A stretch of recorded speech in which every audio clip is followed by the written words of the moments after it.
So, at what age you like decided that I want to become a physicist? Because like science is a complex thing. It's a complex subject, and you need a lot of effort to become a scientist.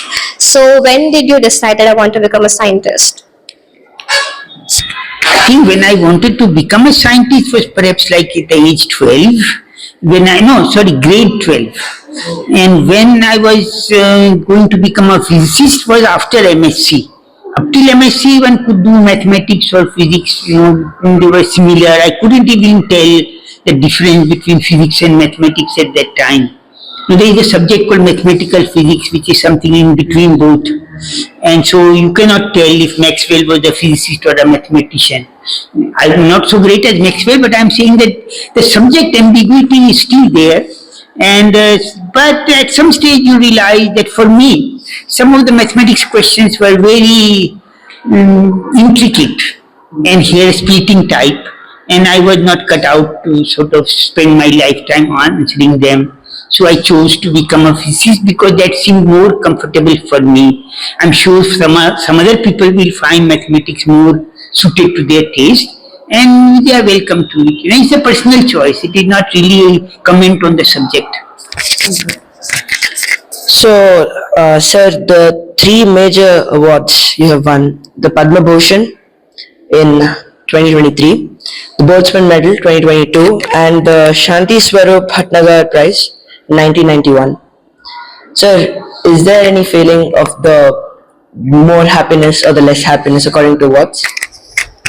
So I think these things will change with time. When I'm in so when I was in 1991, I was a different person than I was in 22. So, you cannot compare those feelings, they change with time. I'm generally happy to get some recognition, but I'm not particularly looking for them. So, I'm happy to get the SSB award or this one or that one, but it doesn't change my lifestyle too much. So, sir, if you had to delete one overused word from the physics textbook, what would it be? One overused word from a physics textbook. Sorry, repeat the question? Yes, sir. One overused word in a physics textbook. You want to delete that one overused word.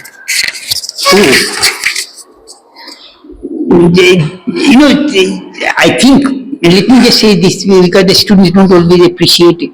Textbooks are usually written with great care, and people write lots of textbooks. Even in physics, there must be some 300, 400 textbooks. But some of them survive and others don't survive, and they become popular because they are well written.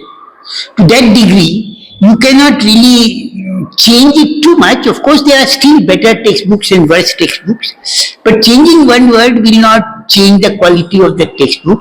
And usually, if you change a name, you will replace it by another word which is as good or as bad, or slightly different but not too different. So it's not exactly the same topic, but there is this guy Hahnemann, and he said that the word happiness should be deleted from the dictionary, because he said happiness means so many different things for different people, and you should have 5 different words for happiness, which may be a reasonable point to make, but we are stuck with the word. We cannot change it. So if you want to communicate to students, you cannot just introduce new arbitrary words. You have to use the existing words in some sense. You can explain a bit better. And so deleting one word will not change anything. Sir, in an interview of Ustad Zakir Hussain, he said that a flowing river, he compared a flowing river to a teacher. Like, the river flows, it depends on you to take how much knowledge you want from the person. You can take buckets, you can take barrels, you can take liters, and you can take drops as well. So, is there any teacher like that from your childhood to your PhD level, to your research level, to your lecturers? Is there any lecturer or teacher like that who you have taken the most knowledge from? So that question is easy to answer. I think that would be Feynman. I was not his personal, his PhD student, but he had most influence on me in the sense of influencing what I consider important. Quantities you want to study, or the way you want to explain something, and yeah, so that is what. Is statical physics just physics admitting defeat gracefully? Is statical physics just physics admitting its defeat gracefully? I don't know if physics admits defeat, or these kinds of anthropomorphic words are useful in this context. Okay, I don't think physics ever admits defeat. People who study physics can admit defeat at some problem I'm not able to solve. But no, I think the word defeat is not useful word in this context. Sir, a little out of topic. Do you have any other hobbies like music, dance, cricket, sports, anything like that? So nowadays, I get less time, so some of these hobbies have become older hobbies, but not so useful. But I like walking, which is a good exercise and keeps your brain free of stress. And I like to read short stories and folk tales. They are very interesting for me, just as a different way of presenting some stuff. So, sir, at what point you realize that physics is getting hard for you because it's a very complex subject and it's not easy for everyone? So, there must have been a time when you thought that, oh, it's hard for me, right? So, when was that time for you, sir? Okay, so right for me is not very clear. You have to decide whether you will be able to do something in this or not. But I can easily say that music was not, I was not meant to be a great musician. So, some subjects are not for you to even try or get at. So, I think most of the time I decided that if I try more in this area, it is better than trying something totally new and different. Sir, and you're one of the best researchers in India. Was there any time in your research that you said, "No, I give up. It's done. I cannot do it anymore"? No, I mean, there are some problems you give up on, then you put them on the shelf, and after 5 years you can get back at them. So you keep on changing problems because some problems become hard to do. And a good working scientist usually has 8 or 9 different problems you are working on.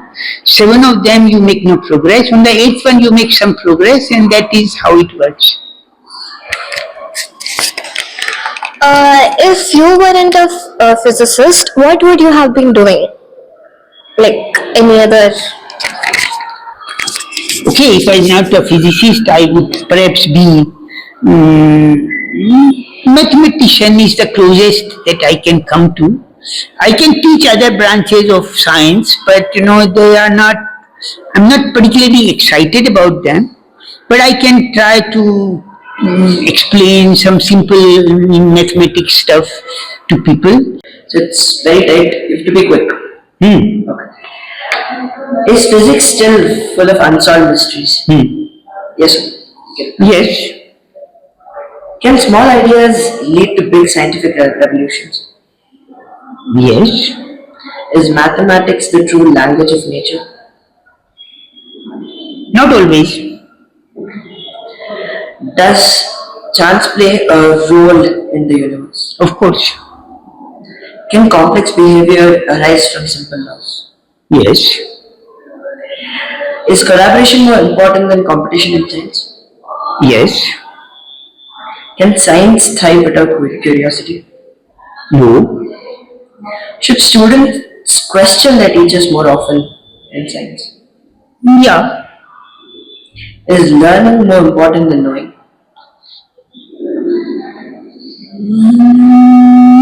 Not equally important. Is being humble better than being more strict and rigid? These are not contradictory, no. Humble person can also be strict and rigid. No, sir. I mean to say, humble person being like, normally like very simple. And strict meaning absolutely well disciplined. Wherever you have to go, you have to go. That's all. So Not then, extra. humble person should be less rigid. It's not the same thing. No, no, no. So it's not the same thing. Okay. Sir, is simplicity a key factor in your life? No, it is just natural. Okay. Yeah. Do you believe curiosity is more important than talent in physics? I think both are important, and more and less is a matter of taste and judgment. Cannot be quantified like this. Is theoretical physics more about imagination than equations? Equations express our imagination. Can simple rules really explain complex systems? I think it is a matter of what we call explanation. At some level, the explanation has to be simple. Otherwise, it's not an explanation. Did the Abelian sine-phi model surprise you with its impact? No.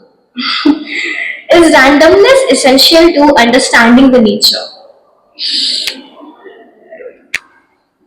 Okay, I don't know if that is also a well phrased question. Randomness is there, and understanding is what we would like to have. And if the randomness was there, maybe it would be easier to understand. But then you want to understand the real thing, no? Okay, so that's why where we are. Is failure an unavoidable part of the research? Of course, as of life. Is teaching as important as research for a scientist? Of course, because in the end, what scientists try to do is to create something, and if there are no people who follow what you have done, then the material will get buried in time. So, just for the self-preservation, we need to be able to teach. Do you think interdisciplinary science is the future? I think what happens is that the old labels become changed, and so what was called physics once sometimes becomes called something else. So the labels will keep on changing, and interdisciplinary is nowadays a jargon word, but popular, glamorous word. But it will evolve and it will change into something else, less glamorous. Do you believe Indian institution can lead global theoretical physics? Of course, can is true, but in practice it has not happened very convincingly so far.